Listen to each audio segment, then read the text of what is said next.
Hello नमस्कार साथियों, स्वागत है आपका। कैसे हैं आप सभी? आशा करता हूँ, उम्मीद करता हूँ सभी लोग स्वस्थ मस्त होंगे। आप लोगों की पढ़ाई लिखाई बहुत शानदार तरीके से चल रही हो। प्यारे साथियों, आज की क्लास में हम जो बात करने वाले हैं बहुत ही इंपॉर्टेंट टॉपिक है। आप सभी ध्यान से देखिएगा। भारत में मानसून के आगमन का मुख्य कारण क्या है? What is the primary cause of the onset of monsoon in India? पृथ्वी का घूर्णन, स्थल और जल तापीय अंतर, चंद्रमा का गुरुत्वाकर्षण या फिर जेट स्ट्रीम। देखिए, जब बात करते हैं पृथ्वी के घूर्णन की, प्यारे साथियों ध्यान दीजिएगा। जब हम पृथ्वी के घूर्णन की बात करते हैं तो पृथ्वी का घूर्णन कैसे होता है? नॉर्थ से, क्या आप अगर देखें नॉर्थ पोल पे इस तरीके से, आपका साउथ पोल पर भी उसी सेम तरीके से, किस तरीके से आप कहोगे? West to east, west to east इसका घूर्णन होता है। ध्यान दीजिएगा। और ये कैसे करता है? खुद अपनी धुरी पर घूर्णन करते रहता है और उसके साथ साथ वो क्या करता है? सूर्य की भी परिक्रमा करता रहता है। देखो, यहाँ पर अगर आप देखो तो आपको दिखेगा कि ये साथ ही साथ किसका? अपनी धुरी पर तो ये क्या कर रहा है? घूर्णन कर ही रहा है। साथ ही साथ परिक्रमण किसका करता है? आप बताएंगे। सूर्य का परिक्रमण करता है। अब ध्यान से समझने वाली बात है कि जब सूर्य परिक्रमण कर रहा होता है, तो जब ये सूर्य का परिक्रमण कर रही होती है पृथ्वी, तो पृथ्वी के आधे हिस्से पर आपको हमेशा अंधेरा दिखेगा और आधे हिस्से पर सूर्य, क्योंकि ये घूमने के दौरान, ये पूरे घूमने के दौरान कह रहा है कि the sun's rays hit half of the earth at any given time. The part of the earth that is illuminated by the sun is in daylight. The other half is in night time. As the earth rotates and its axis, अपनी धुरी पर जब घूमता है, the illuminated area changes, मतलब अगर इधर को आया तो इधर का ब्लैक हो जाएगा, इधर को आया तो इधर। ठीक है। Every day as the earth spins the sub solar point moves westward, पश्चिम की तरफ। ठीक है। ओवरऑल इतनी सी बात है कि पृथ्वी के घूर्णन का कारण है। पृथ्वी के घूर्णन की वजह से क्या हो सकता है कि आप कह सकते हैं, पहली बात, या तो दिन रात हो सकता है, दिन रात हो सकता है, या तो ऋतुएं बदलेंगी, या तो ऋतुएं बदलेंगी, ऋतुएं बदलेंगी। अब इसमें भी कंडीशन है। दिन रात बदलेंगी, ये तो आपको पता चला कि भाई जैसे जैसे पृथ्वी अपनी धुरी पर, अपने एक्सिस पर, अपने एक्सिस पर जब वो घूम रही होती है, ठीक है, तो एक्सिस पर घूमने के दौरान वह क्या करती है? वह दिन रात का कंसेप्ट बनाती है। लेकिन अगर कहा जाए कि वह सूर्य का परिक्रमण करती है, तब तो वह धुरी पर नहीं है। सूर्य का परिक्रमण, रोटेशन, सूर्य का अगर परिक्रमण कर रही है तो इस दौरान क्या होगा?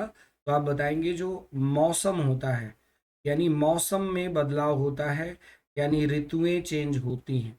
ऋतुएं, ठीक है, ध्यान दीजिएगा, ऋतुएं चेंज होती हैं। यहाँ पर ये बहुत इंपॉर्टेंट पॉइंट है कि आपको समझ में आना चाहिए कि एक होता है पृथ्वी अपने एक्सिस पर घूम रही है, धुरी पर, और एक होता है सूर्य का रोटेशन कर रही है, रोटेशन कर रही है। इन दोनों बातों में अंतर होता है। इससे दिन रात होता, इससे क्या हो जाता?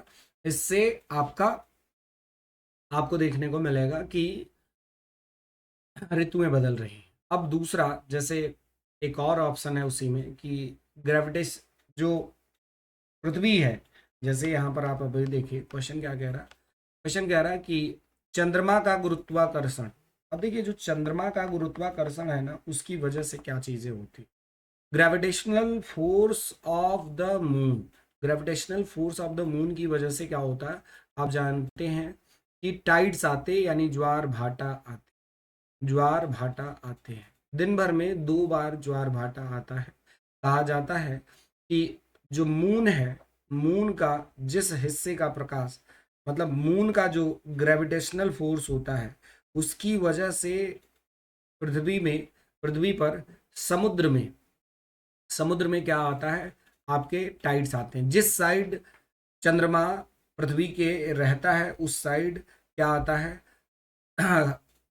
बड़ा ज्वार भाटा आता है, और जिस साइड कम दिखता है उस साइड कम। जिस साइड एकदम या तो अपोजिट साइड में बहुत ज्यादा बड़ा ज्वार भाटा आएगा, और या तो एकदम उसके सामने। तो ये अब प्रश्न जो कह रहा है उसका आंसर क्या होगा, तो आप कहोगे कि सर मानसून जो होता है वह कैसे स्थल और जल के तापीय अंतर से बदलता है। स्थल व जल के तापीय अंतर से बदलता है। स्थल का मतलब यहां पर देखिए, जैसे जमीन हमेशा समुद्र से गर्म रहता है, ये बात आप ध्यान दीजिएगा। जमीन हमेशा समुद्र से थोड़ा गर्म रहता है, मतलब जो जहां पर हम लोग हैं वह भाग हमेशा गर्म होगा। Moist air blows from above ocean to land. Moisture condenses and becomes rain. Ocean is cooler than land. ये बात आप हमेशा ध्यान दीजिएगा। समुद्र हमेशा पृथ्वी से क्या होता है, ठंडा होता है। अब देखो जो समुद्र की हवाएं हैं, ऐसे आ रही ऐसे आ रही, फिर इधर को ऐसे जा रही, पृथ्वी पर जा रही, फिर वापस आ रही।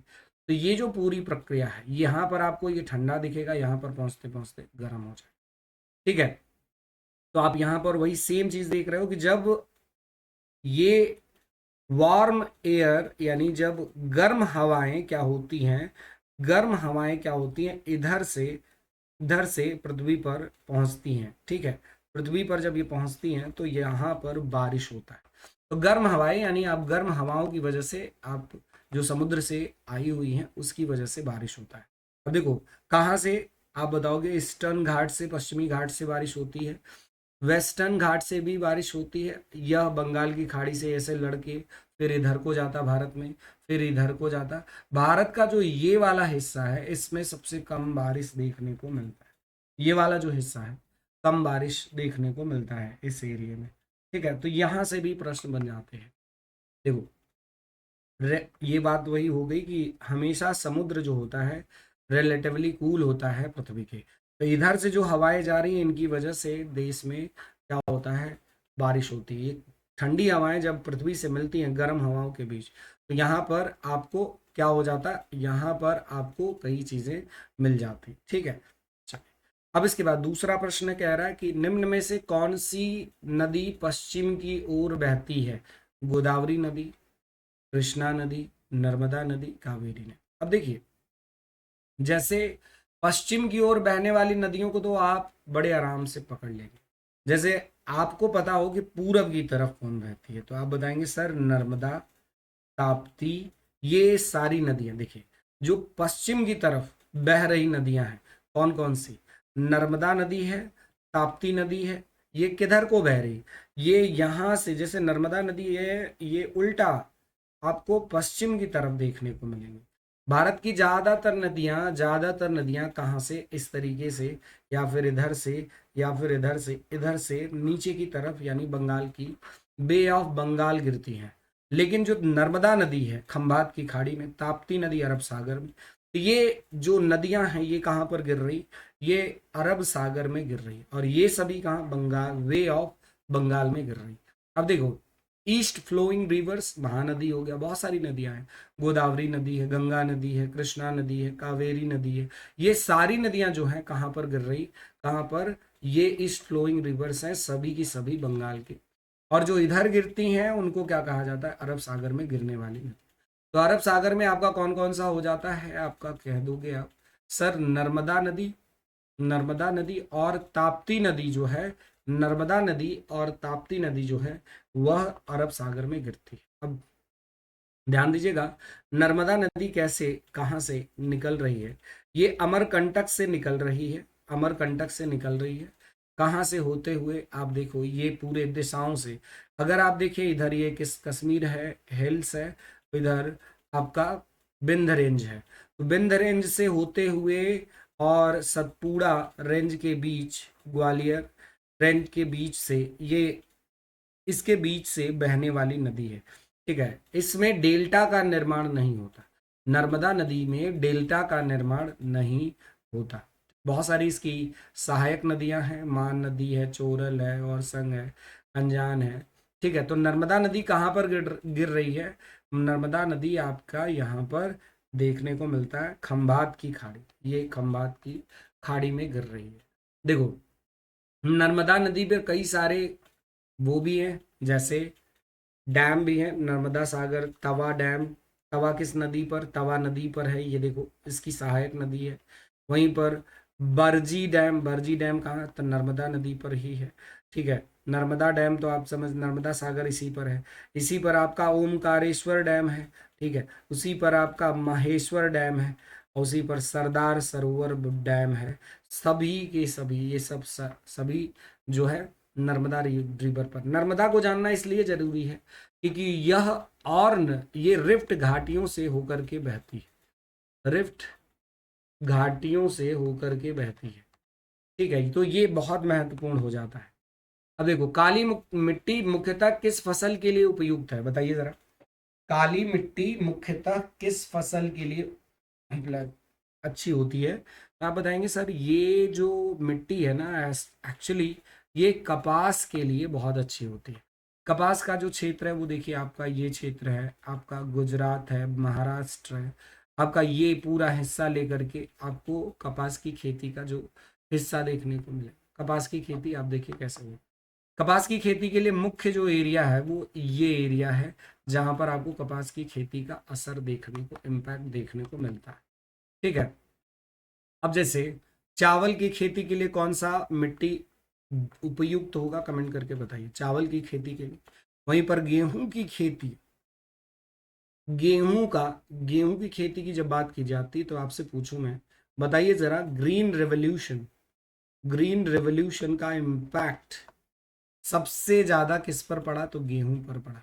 गेहूं पर ग्रीन रेवोल्यूशन का बहुत ज्यादा इम्पैक्ट आया। कैसे ग्रीन रेवोल्यूशन का बहुत इम्पैक्ट आया साथी? क्योंकि ग्रीन रेवोल्यूशन की वजह से इस अकेले गेहूं में लगभग 600% 600% उत्पादकता में वृद्धि हुई, यानी प्रोडक्शन इसका 600% बढ़ गया। 600% बढ़ना, इट्स वेरी बिग डील। ठीक है, तो कपास की खेती के लिए कौन सा? आप बताएंगे ब्लैक, सबसे ज्यादा गुजरात महाराष्ट्र इन एरिया में देखने को मिलता है। कौन सा दर्रा भारत और चीन को क्या करता है? जोड़ता है। भारत और चीन को कौन सा दर्रा जोड़ता है? Which pass connects India with China?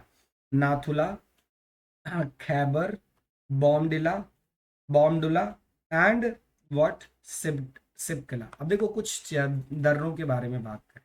ये देखिए, ये सारे दर्रे हैं, छोटे छोटे जो दर्रे हैं, इनसे कनेक्टिविटी बनी है। जैसे किलिक द्वारा दर्रा, यहाँ पर किलिक पास, मिंटेक पास, पारपिक पास, ये सब नाम आपको भूल सकता है। आपको यहाँ पर इतने नाम, इतने दर्रे आपको याद नहीं होंगे। सबसे पहले तो आप ये जान लीजिए, कमेंट करके बताइए कि ये कौन सा दर्रा है जो भारत और चीन, ये जो दर्रा है ये किसको जोड़ रहा है? ध्यान से देखिए, यह भारत और चीन को, भारत व चीन को जोड़ रहा है, भारत और चीन को जोड़ रहा है। ठीक है, तो ये भी उसी का पार्ट है। बताइए जरा, भारत और चीन को जोड़ने वाला दर्रा है। सभी साथी एक बात ध्यान दीजिएगा, जैसे हमने कहा कि भारत और चीन को जोड़ने वाला दर्रा कौन सा है? आप सभी बताएंगे सर नाथुला दर्रा जो है, इसका भारत और चीन को जोड़ने वाला दर्रा है। नाथुला दर्रा जो है वह क्या, भारत और चीन को जोड़ने वाला दर्रा है। देखिए, हिमालय में 3 श्रेणियां हैं। कौन कौन सी श्रेणी है आपको बता दूं। हिमालय के अंदर, हिमालय में 3 श्रेणियां होती है। पहला होता ग्रेट हिमालय। ठीक है, ग्रेट हिमालय के बाद से आपका लघु, उसके बाद जो आपका शिवालिक है। ठीक है, शिवालिक, उसके बाद साथी यहीं पर इसी में कई प्रकार के दर्रे भी हैं। अब जैसे भारत व चीन को जोड़ने वाला जो दर्रा है वह कहाँ पर है? तो यह जवाब इसका हो जाता कि आप बताएंगे सर सिक्किम के अंदर। कहाँ पर? सिक्किम में आपको भारत और चीन जोड़ने का दर्रा मिलेगा। देखिए, एक्चुअली भारत और चीन से सीधा नहीं जोड़ता, भारत और तिब्बत से जोड़ता है, चूंकि तिब्बत उसी के नियंत्रण में है। भारत व तिब्बत को जोड़ता है कौन? भारत व तिब्बत को जोड़ता है कौन बेटा? तो आप बताएंगे यह आपका भारत और तिब्बत को जोड़ता है नाथुला दर्रा। तो यहाँ पर कंफ्यूजन हो जाती है कई बार, ठीक है। नाथुला दर्रा भारत व तिब्बत को, लेकिन तिब्बत जो है कंट्रोल्ड है किससे? तिब्बत किससे कंट्रोल्ड है? चीन से, चीन से। तो इस वजह से हम इसको कहते हैं, ठीक है। इसके बाद देखो तमाम प्रकार के ये दर्रे हैं, इनको आप ले लीजिएगा, पीडीएफ आपको भेज देंगे। दून घाटी किसके बीच स्थित है? बहुत इंपॉर्टेंट है, दून घाटी किसके बीच स्थित है? सबसे पहले तो आप समझिए कि मैंने कहा कि 3 भाग होते हैं, ये पहला भाग होता है। पहला भाग जिसे हम क्या कहते हैं? ग्रेट हिमालय यानी बृहद हिमालय। दूसरा है लेजर हिमालय, ये जो पतला सा हिस्सा है उसे लेसर हिमालय कहते हैं, ध्यान दीजिएगा। और तीसरा जो है ये जो ब्लू कलर में है, इसको हम कह रहे हैं शिवालिक। क्या कह रहे हैं? इसको हम क्या कह रहे हैं बच्चा? शिवालिक कह रहे हैं। अब जो समझने वाला पक्ष है, समझने वाला पक्ष है, आप ध्यान से देखिए,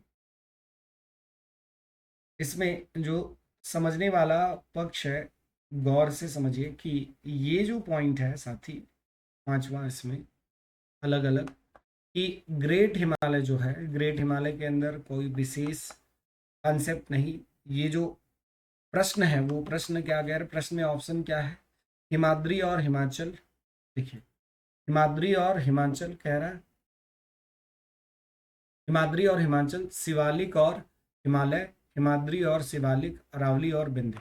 तो आप देखिए इन सभी को अगर ध्यान से देखें तो आपको समझ में आएगा कि जो ये वाला पार्ट है, दून ग्रेवल, दून ग्रेवल, ये किसके क्षेत्र में आता है? तो वो बात अगर आप समझें तो आपको बहुत अच्छे से समझ में आ जाएगा कि ये कहने की कोशिश कर रहा है साथी कि आपका जो शिवालिक श्रेणी है वो शिवालिक और हिमालय के बीच में है। शिवालिक और हिमालय कहीं है, शिवालिक और हिमालय, यहाँ पर शिवालिक और हिमाचल, हिमाचल या हिमालय के बीच में ये वाला दून घाटी है, ठीक है। दून घाटी आप देखिए कैसे है, दून घाटी, ये सारा एरिया, ये जो पिंक वाला एरिया वो दून घाटी का एरिया है।